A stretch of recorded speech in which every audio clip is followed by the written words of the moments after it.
अस्सलाम वालेकुम। पेरेंट्स के लिए एक छोटी लेकिन अहम वीडियो। हमारे घरों में अक्सर कोल्ड ड्रिंक्स की खाली बोतलों में घरेलू इस्तेमाल के केमिकल्स भर के रख दिए जाते हैं। फिर होता यह है कि छोटे बच्चे इनको कोल्ड ड्रिंक समझकर पी जाते हैं, मुंह लगा लेते हैं। एमरजेंसीज में ऐसे बहुत से वाकयात देखने में आते हैं जिसमें पेरेंट्स अपने बच्चों को बहुत सीरियस हालत में लेकर आते हैं, क्योंकि ये कोल्ड ड्रिंक्स की खाली बोतलों में पड़ा हुआ केमिकल उनके बच्चों के लिए जहर साबित होता है। ज़्यादातर वाकयात जो देखने में आते हैं उनमें घरेलू इस्तेमाल के दो केमिकल्स बहुत ज़्यादा रखे जाते हैं। उनमें से एक ब्लीच और दूसरा मिट्टी का तेल। यकीन करें, ये घर घर की कहानी है। कोल्ड ड्रिंक्स की खाली बोतलों का रंग ऐसे होता है कि मालूम ही नहीं होता कि बोतल के अंदर क्या है। एक दफ़ा एक बच्चे ने कोल्ड ड्रिंक की बोतल में ब्लीच कैसे पिया, वो बोतल फ्रिज में पड़ी हुई थी। माँ ने तो वो बोतल फ्लोर पे रखी, फर्श पे रखी, और थोड़ी देर बाद एक बच्चे ने उठाया, उसको फ्रिज में रख दिया। दूसरे बच्चे ने फ्रिज से निकाल कर मुंह निकाल लिया और फिर थोड़ी देर बाद इमरजेंसी में भी पहुंच गया। तो आपने बहुत ज़्यादा एहतियात करनी है। ब्लीच का एक घूंट ही काफ़ी होता है। थोड़ा सा भी ब्लीच बच्चे के मुंह के अंदर चला जाए तो ना सिर्फ मुंह जल जाता है, मैदे के अल्सर होना शुरू हो जाते हैं, सीने में दर्द, बच्चा खून की उल्टी करता है, सांस लेना मुश्किल हो जाता है, मुंह से बहुत ज़्यादा थूक निकलना शुरू हो जाती है, खुराक की नाली जल जाती है और बाद में सुखड़ जाती है। ब्लीच का एक घूंट इतना जहरीला होता है कि उस वक़्त अगर इमरजेंसी ट्रीटमेंट दे भी जाए तो बाद में खुराक की नाली सुकड़ जाती है।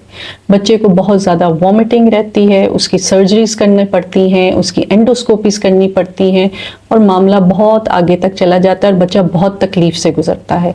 इसलिए प्लीज़ आप लोगों ने कोल्ड ड्रिंक्स की खाली बोतलों में ब्लीच वगैरह कोई भी केमिकल नहीं रखना। दूसरा केस जो बहुत ज़्यादा देखने में आता है वो है मिट्टी का तेल। मिट्टी के तेल के केसेस तो बहुत ज़्यादा देखने में आते हैं। मिट्टी का तेल जब बच्चा पीता है उसके बुखारात उठते हैं, वो बुखारात उसके सांस की नाली में जाते हैं। बच्चा अगर खुद से उल्टी कर दे तो वो उल्टी भी बच्चे के फेफड़े में चली जाती है, उस उल्टी से भी बुखारात उठते हैं और बच्चे के फेफड़े बुरे तरीके से ज़ख्मी हो जाते हैं, जिसके बाद में ऑक्सीजन और बहुत से एमरजेंसी ट्रीटमेंट्स देनी पड़ती हैं। पेरेंट्स के लिए कुछ टिप्स हैं, कुछ हदायत हैं। सबसे ज़्यादा और सबसे ज़रूरी आपको ये बात समझने की ज़रूरत है कि आपने अपने बच्चे को उल्टी नहीं करवानी, वॉमिट नहीं करवाना। ये देखा गया है कि जब आप बच्चे को वॉमिट करवाते हैं तो बच्चे की जो पहले ही सीरियस हालत होती है वो और भी ज़्यादा सीरियस हो जाती है। आपने कभी भी अपने बच्चे को उल्टी नहीं करवानी, बल्कि उसको सीधा अस्पताल लेकर जाना है। जब आप अपने बच्चे को उल्टी करवाने की कोशिश करते हैं, एक तो वो उल्टी उसके फेफड़ों में चली जाती है, दूसरा उल्टी से बुखारात उठते हैं जिससे उसके फेफड़े मज़ीद ज़ख्मी हो जाते हैं। तो आपने कोई भी घरेलू टोटके नहीं करने। अगर बच्चे की जिल्द पर ब्लीच गिर गया है, उसकी आंखों में उसका धुआं गया है, तो सादा पानी से उसको धोना है, सादा पानी से अपने बच्चे के मुंह की कुली करवानी है। इसके अलावा आपने कुछ भी नहीं करना और अपने बच्चे को फ़ौरन हॉस्पिटल लेकर जाना है। आज की छोटी सी वीडियो का मकसद यही था कि पेरेंट्स से गुजारिश है कि कोल्ड ड्रिंक्स की खाली बोतलों में आपने कोई भी केमिकल भर के नहीं रखना।